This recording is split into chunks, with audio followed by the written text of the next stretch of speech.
નમસ્કાર વિદ્યાર્થી મિત્રો, આજે આપણે શ્રી ભટ્ટનારાયણ વિરચિત વેણી સંહારના પ્રથમ અંકની શરૂઆત કરવા જઈ રહ્યા છીએ. પ્રથમ અંકમાં ભટ્ટનારાયણે શરૂઆતમાં જુદા જુદા દેવતાઓની સ્તુતિ કરી છે અને તે દેવતાઓની જે આરાધના થકી પોતાની સર્વધર્મ સમભાવની અભિવ્યક્તિ પણ આપણને જોવા મળે છે. ભટ્ટનારાયણે અહીં શરૂઆતમાં પોતાની કૃતિ નિર્વિઘ્ને સંપન્ન થાય, કોઈ પણ અંતરાયો વિના એ પૂર્ણતાને આરે પહોંચે તે આશયથી અહીં મંગલાચરણ કર્યું છે. સામાન્યતઃ કોઈ પણ કાર્યની શરૂઆત માટે ઈષ્ટની આરાધના કરવી એ ઉચિત ગણવામાં આવી છે. મહાકાવ્યના લક્ષણમાં જોઈએ તો કવિઓએ કે લેખકોએ એ નિયમ અનુસાર પોતાની કૃતિમાં એન કેન પ્રકારે ઈષ્ટની આરાધના કરી છે. લક્ષણમાં કહેવામાં આવ્યું છે કે આશીર નમસ્ક્રિયા વસ્તુ નિર્દેશો વાપી તન્મુખમ, એટલે કે આશીર્વાદપૂર્વક નમસ્કારયુક્ત કે પછી વસ્તુના નિર્દેશથી પોતાની કૃતિની શરૂઆત કરવી જોઈએ. તો અહીંયા ભટ્ટનારાયણે પ્રથમ શ્લોકમાં ભગવાન વિષ્ણુની સ્તુતિ કરી છે, એટલે કે નાંદી કરી છે, મંગલાચરણ કર્યું છે. તે મંગલાચરણનો પ્રથમ શ્લોક જોઈએ તો આપણે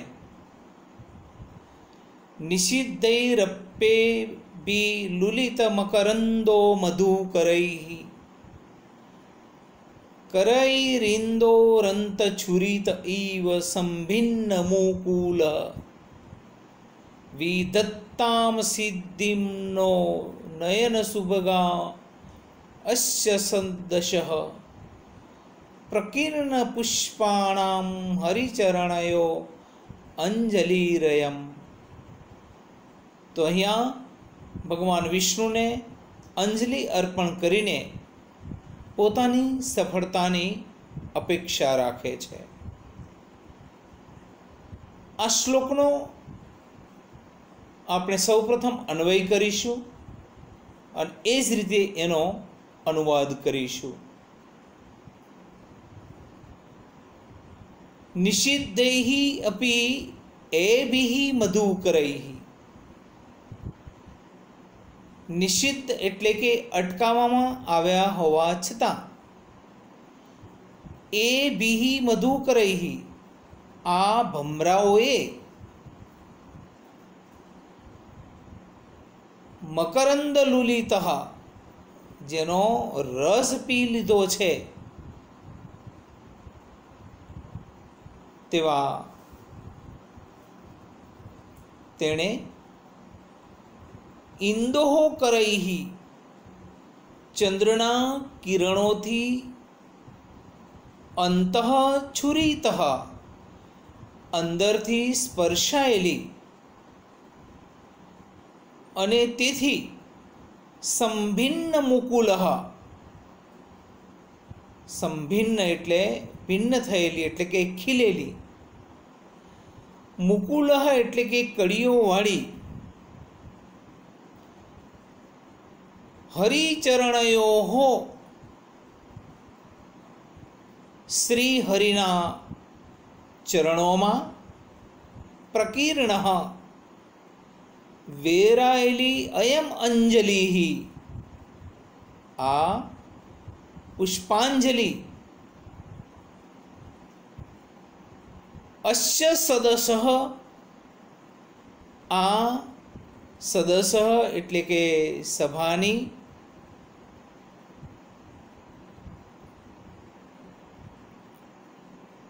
આંખોને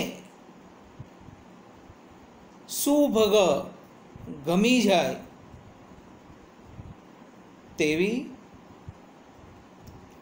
સિદ્ધિમ નહ વિદત્તામ, તે પ્રકારની સિદ્ધિ કે સફળતા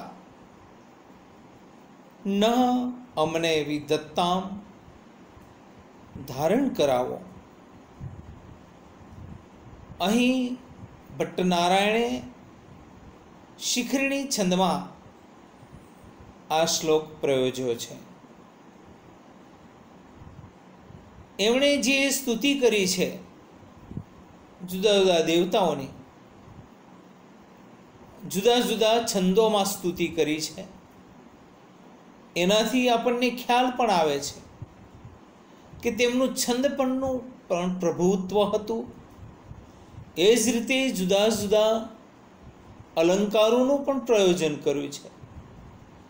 તો એમનામાં અલંકાર શાસ્ત્રનું જે જ્ઞાન હતું એ પણ એના દ્વારા આપણે જોઈ શકીએ છીએ.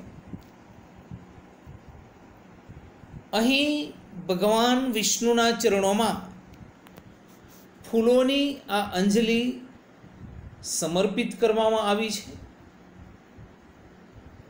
જે ફૂલો ઉત્કૃષ્ટ પ્રકારના છે.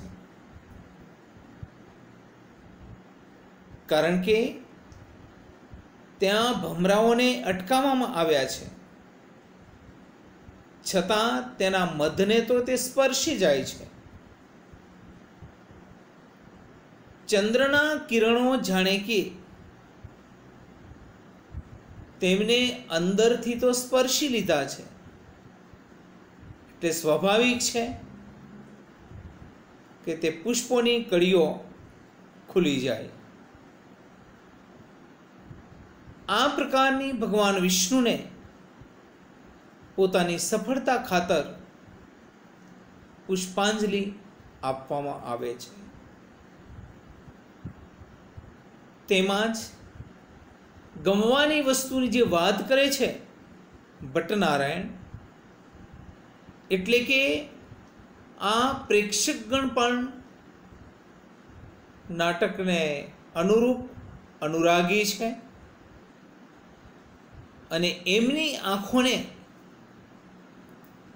આ નાટક પસંદ પડે એમ જ અમારી સફળતા રહેલી છે.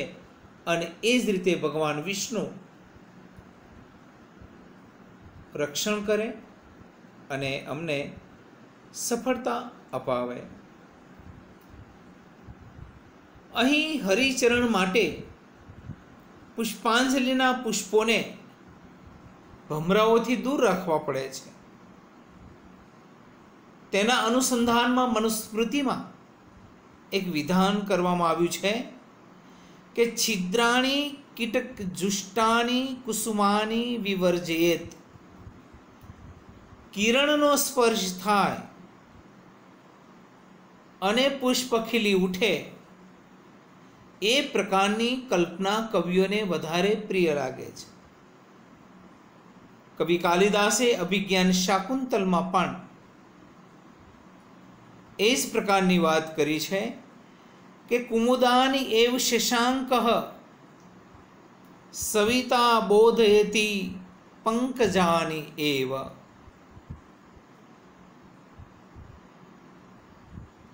આ શ્લોકને આધારે આપણને ખ્યાલ આવે છે કે આ નાટકનો અભિનય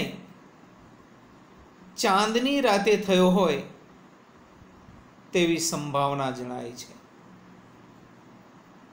અને એ રીતે અહીં કવિએ કાવ્યના અર્થનું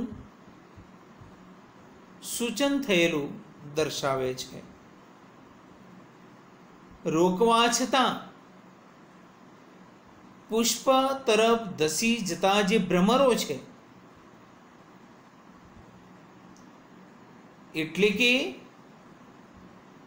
ભીષ્મ દ્વારા રોકવા છતાં યુદ્ધ તરફ દોડી જતા કૌરવોનું અહીંયા સૂચન થયેલું છે.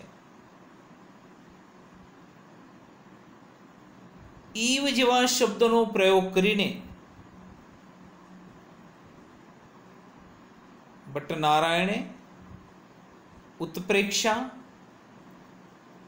વિશેષોક્તિ કે સંસૃષ્ટિ જેવા અલંકારોનો પ્રયોગ કર્યો છે.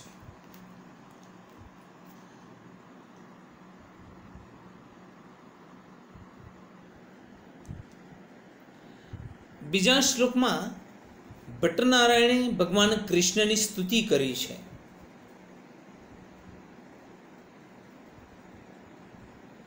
એમના દ્વારા પણ કાવ્યના અર્થનું સૂચન થતું જણાય છે. કારણ કે ભગવાન કૃષ્ણ સિવાય વેણી સંહાર સંપૂર્ણપણે સફળતા તરફ ના સોપાન સર કરે છે. એ મંગલાચરણનો આ શ્લોક જોઈએ તો કાલિંદ્યાઃ પુલિનેષુ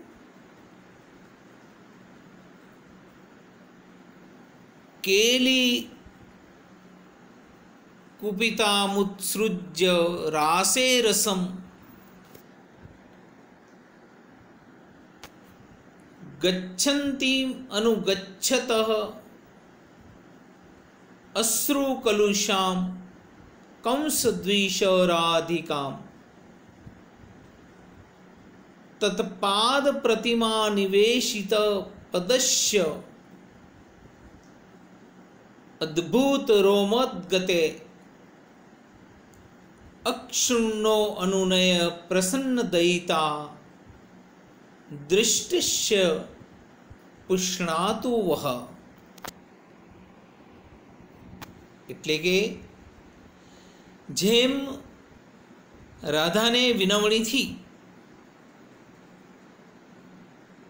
એને પુષ્ટ કરી તેમ ભગવાન કૃષ્ણ પણ આપણું પોષણ કરે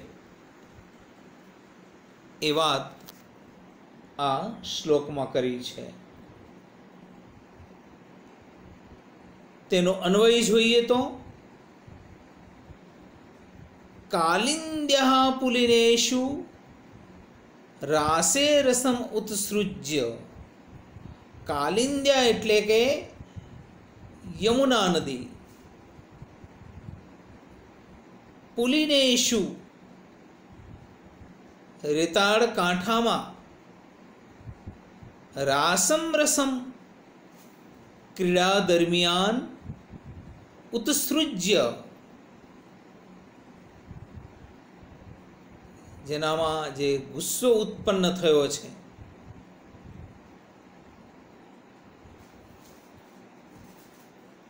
તે ઉત્સૃજ્ય એટલે કે છોડી દઈને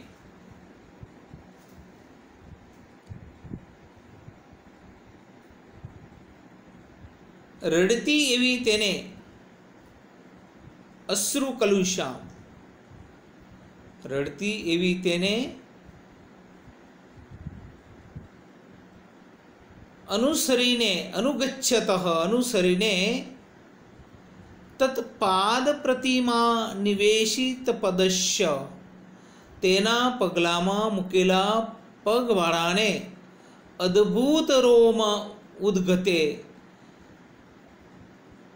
રાધિકાના પગલામાં પગ મૂકવાથી જેને રોમાંચ ઊભો થયો છે, જેના શરીરમાં રૂવાટા ખડા થયા છે તેવા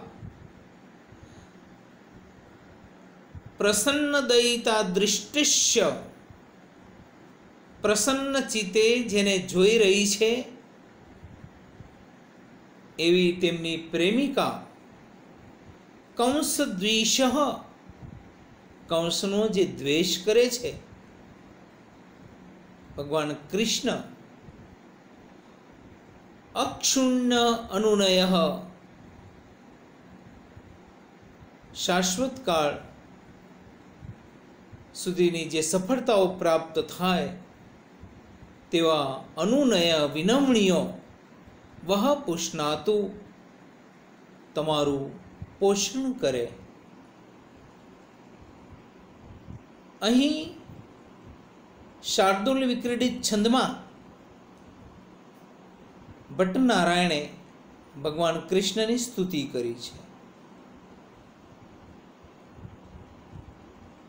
કોઈ મંગલાષ્ટકો કે પરાક્રમોનું વર્ણન કરવાનું હોય ત્યારે આ છંદનો પ્રયોગ થાય છે.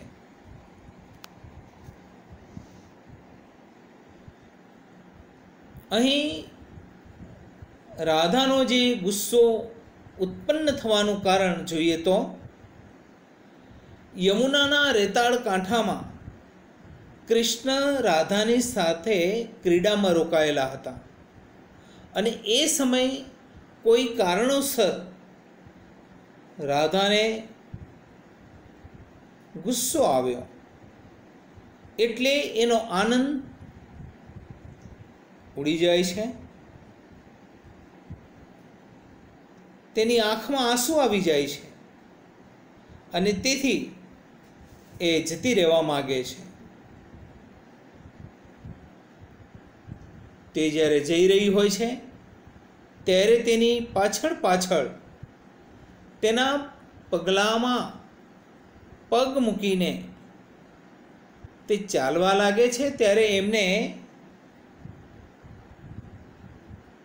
રાધાના સ્પર્શના જેવો રોમાંચ થાય છે. રાધા આ બધું દૃશ્ય નિહાળે છે. એ જોઈને એ ખૂબ આનંદિત થાય છે. કૃષ્ણને પ્રસન્ન ચિત્તે એ જોવા લાગે છે અને આવા કૃષ્ણ પ્રેક્ષકોનું કે સૌનું પોષણ કરે એમ આ શ્લોકમાં કહેવામાં આવ્યું છે. વિષ્ણુ પુરાણને આધારે જાણી શકાય છે કે યમુના નદી કલિંગ પર્વત ઉપરથી નીકળી હતી, તેથી તેનું નામ કાલિંદ્યા પડ્યું છે.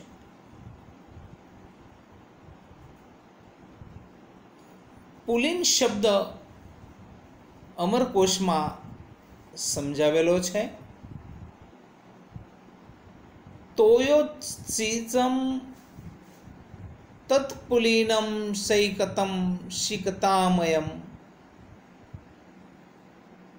કંસદ્વેષ. કૃષ્ણના કંસદ્વેષ્ટિ ઇતિ કંસદ્વેષ તસ્ય, જેમણે દ્વેષ કર્યો હતો અને તેનો નાશ કર્યો હતો, તે પ્રકારે અહીંયા કાવ્યના અર્થનું સૂચન પણ જોવા મળે છે. દ્રૌપદીને કૌરવોને કારણે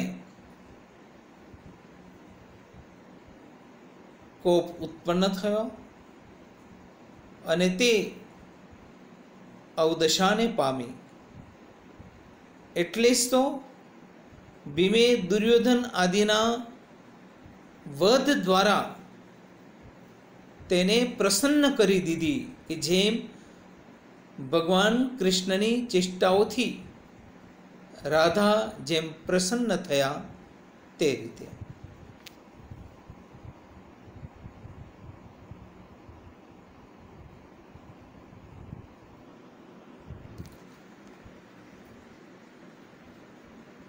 ત્રીજા શ્લોકમાં ભટ્ટનારાયણે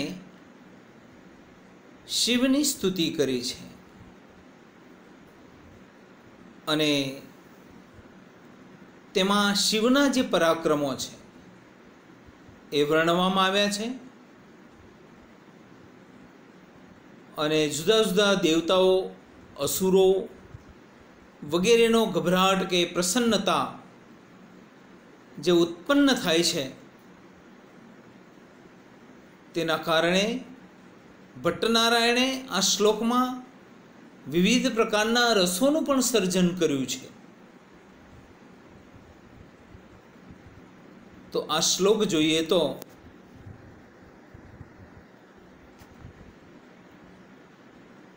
દૃષ્ટઃ સપ્રેમ દેવ્યા કિમ ઇદમ ઇતિ ભયાત સંભ્રમાત આસુરીભિઃ શાંતાંત તત્વસારૈઃ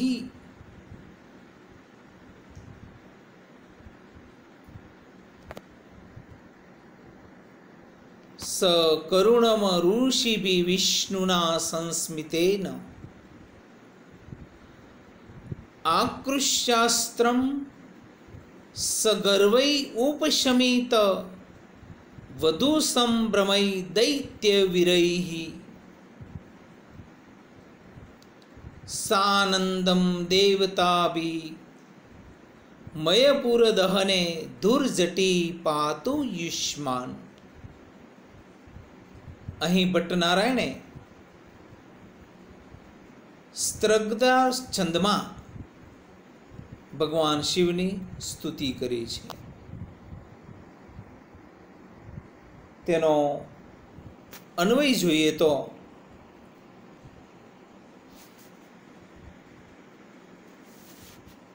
મયપુર દહને દેવ્યા સપ્રેમ દૃષ્ટઃ.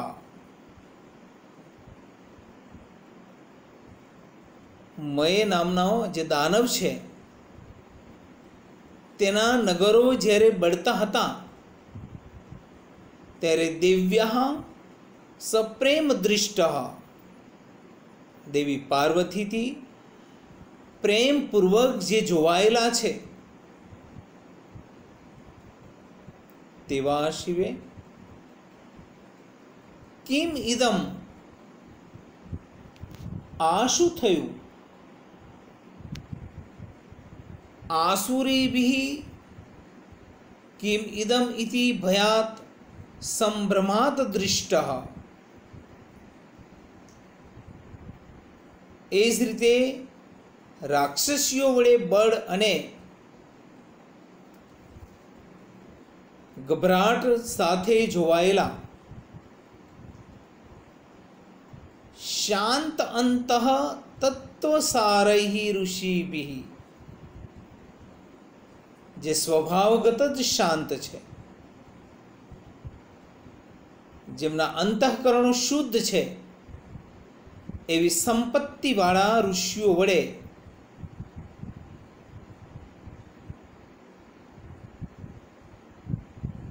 જોવાયેલા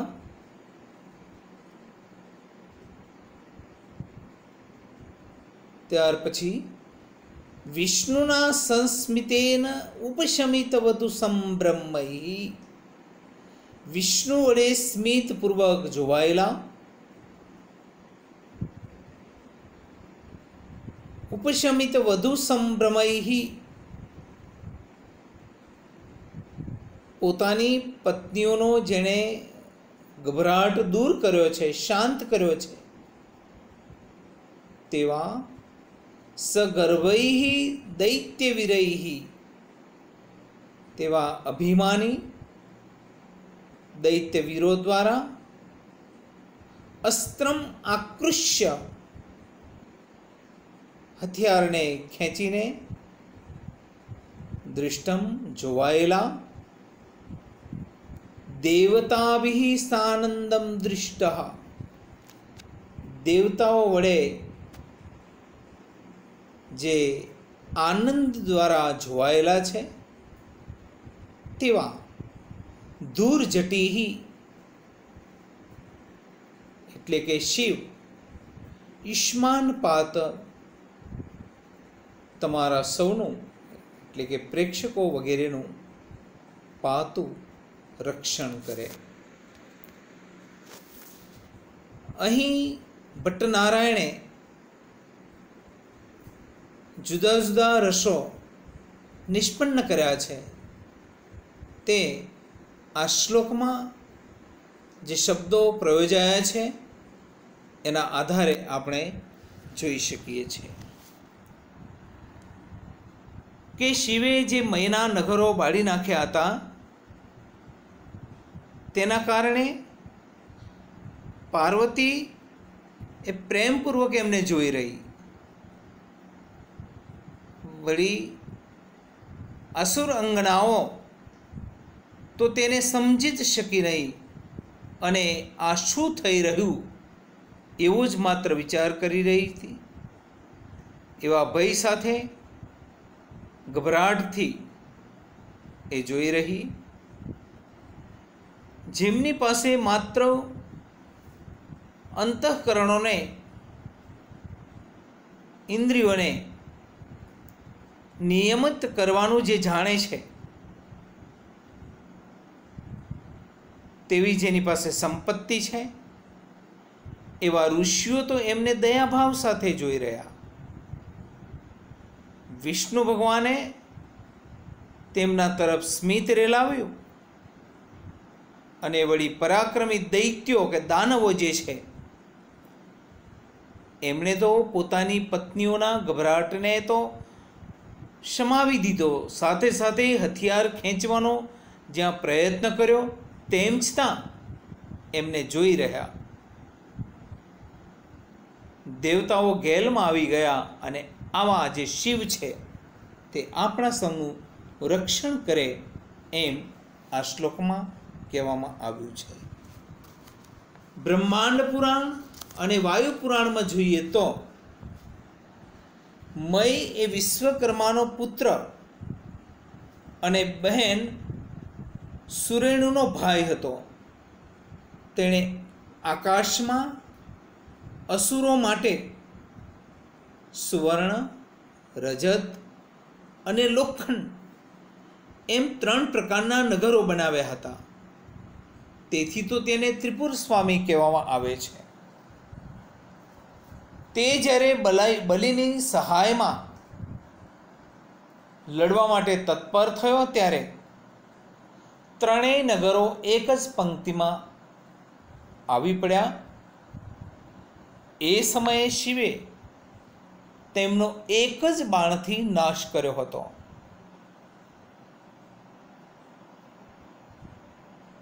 અહીં ધુર્જટી જે શબ્દ છે એ ભગવાન શંકર માટે વપરાયેલો છે. આ રીતે શ્લોકમાં કાવ્યાર્થનું પણ સૂચન થયેલું જોવા મળે છે કે જેમ દ્રૌપદીએ ભીમનું પરાક્રમ પ્રેમથી જોયું હતું, દુર્યોધન આદિની વધુઓએ ભય અને ગભરાટને લીધે તે સંવેદનશીલ બની હતી. નારદ વગેરે દયાથી આ બધું જોયું હતું. કૃષ્ણ તો સ્મિત રેલાવતા રહ્યા અને ઘટોત્કચ વગેરે ગર્વથી અને ઇન્દ્ર વગેરે આનંદથી આ દૃશ્યને નિહાળ્યું હતું. એટલે અહીં શૃંગાર, ભયાનક, વીર, હાસ્ય, શાંત વગેરે રસો આ શ્લોકમાં કવિએ પ્રયોજ્યા હોય તેમ આપણને દૃષ્ટિગોચર થાય છે.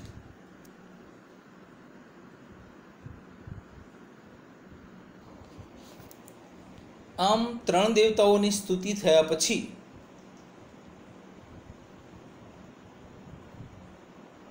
નાંદી પૂરી થયા પછી સૂત્રધાર કહે છે કે અલમ અતિ પ્રસંગેન, કે હવે વધારે પડતા સ્તોત્રોથી બસ કરો. અને ત્યાર પછી પોતે ગ્રંથની શરૂઆત પૂર્વે મહર્ષિ કૃષ્ણદ્વૈપાયનની પ્રણતિ કરે છે, એમને પ્રણામ કરે છે અને એ પોતે જણાવે છે. શ્રવણ અંજલિ પુટપેયમ વિરચિતવાન ભારત આખ્યમ અમૃતમ યહ તમ અહમ અરાગમ અકૃષ્ણમ કૃષ્ણ દ્વૈપાયનમ વંદે.